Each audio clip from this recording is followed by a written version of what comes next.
Question देखो, ठीक है, प्रॉफिट एंड लॉस, ऐसे क्वेश्चन को कैसे बनाना है, ठीक है, मैं आज आप लोगों को समझा दूंगा, कोई दिक्कत नहीं। तो क्वेश्चन क्या कर रहा है, ए ने कोई वस्तु 400 रुपए में खरीद कर बी को 20% लाभ पर बेच दी। बी को कितने प्रतिशत लाभ पर बेच दी भाई, 20% लाभ पर बेच दी। बी ने सी को 10% लाभ पर बेच दी। सी ने इसे कितने रुपए में खरीदा, सी ने इसे कितने रुपए में खरीदा। मान लो अगर ए ने 400 रुपए में खरीदा, फिर बी को 20% लाभ पर दे दिया, फिर बी ने सी को 10% लाभ पर दे दिया, तो सी इसे कितने रुपए में खरीदा, ये हमें बताना है क्वेश्चन।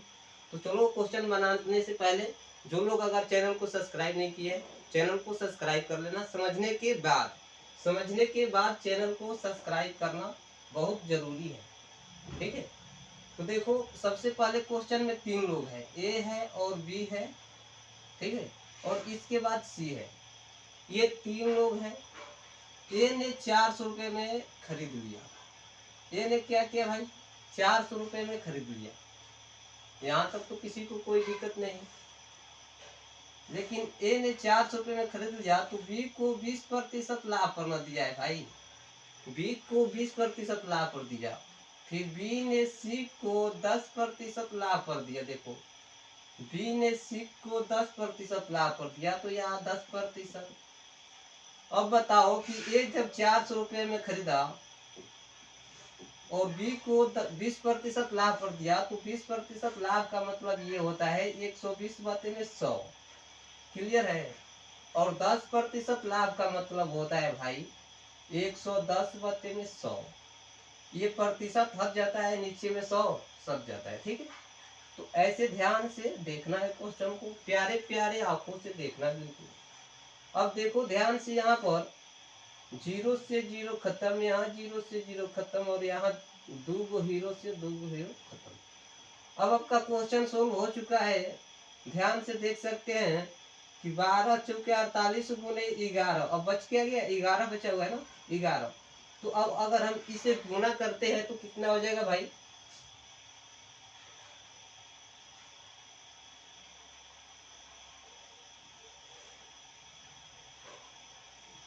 यानी 528 हो जाएगा, ठीक है। कितना हो जाएगा, 528।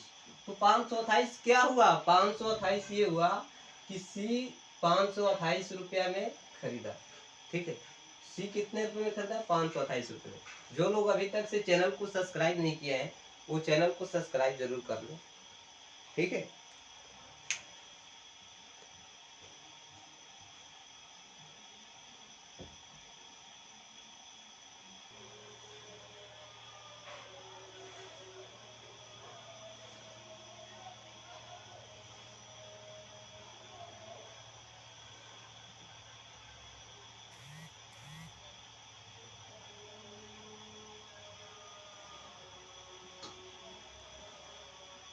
चलिए क्वेश्चन देखिए फिर ध्यान से।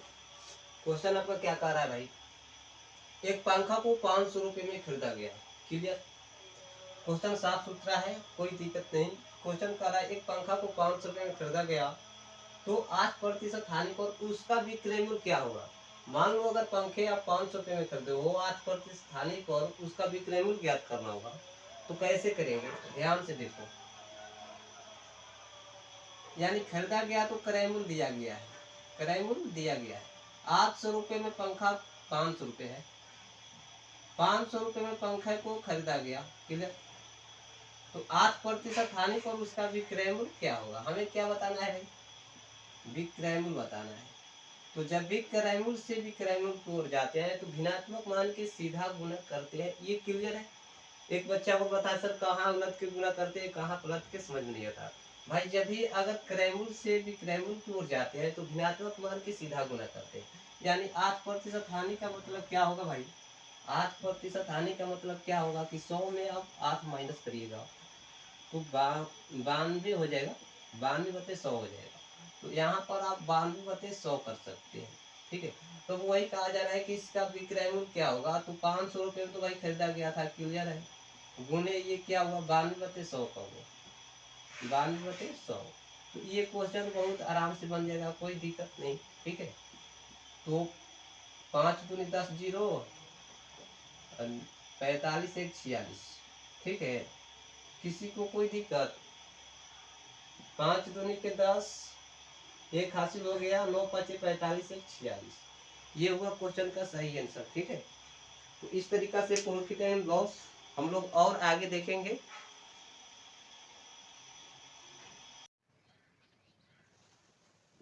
क्वेश्चन को एक बार गौर से देखो। ठीक है, क्वेश्चन बनाना कैसे है ये समझना है आपको। बहुत सिंपल सा है, घबराने की कोई बात नहीं। ठीक है, देखो 2467 की पावर 153 गुणे 341 की पावर 72 गुणे 225 की पावर कितना 721 का इकाई अंक क्या होगा? इकाई अंक क्या होगा? तो देखो क्या करना है आपको, आपको केवल सिर्फ इकाई अंक से मतलब है। ठीक है, तो आप इकाई अंक से ही मतलब रखना। तो 2467 यानी कि इसका इकाई अंक क्या होगा भाई? 7 होगा। जितना मैं कह रहा हूँ उतना सुनो। ठीक है, 2467 इसका इकाई क्या होगा? 7 होगा। 7 लिख लो। ये ऊपर में जो जितना भी संख्या दिखे उससे हमें कोई मतलब नहीं, केवल पीछे से 2 अंक लेना है। क्या करना है भाई? पीछे से 2 अंक लेना है और इसमें 4 से भाग कर लेना है। पीछे से 2 अंक लेना है और 4 से भाग कर लेना है। तो पीछे से 2 अंक लेंगे तो 53 हो जाएगा। ठीक है, पीछे से 2 अंक लेंगे 53 हो जाएगा और इसमें 4 से भाग कर लेंगे। 4 से भाग कर लेंगे तो क्या हो जाएगा भाई? 1 3 4 3 12, यानी शेष कितना बचा? 1। तो जो शेष बचे उसको ऊपर में रख लेना है, शेष नहीं बचे तो 4 रख लेना है। ठीक है, और यहाँ देखो 341 की पावर 72, यानी यहाँ का क्या हुआ? 1 हुआ। 1 की पावर कितना? 72। 72 में अगर हम 4 से भाग करते हैं, अगर हम 72 में 4 से भाग करते हैं तो ये पूरा पूरा कट जाएगा, यानी कि इसके पावर में 4। 225, 225 ये पीछे वाला जो इकाई क्या हो जाएगा? 5। और 5 में 21 के भाग करो तो 5 का 20, शेष कितना बचेगा भाई?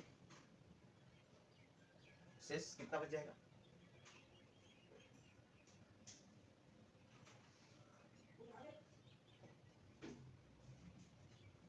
शेष कितना बचेगा? 1 बच जाएगा।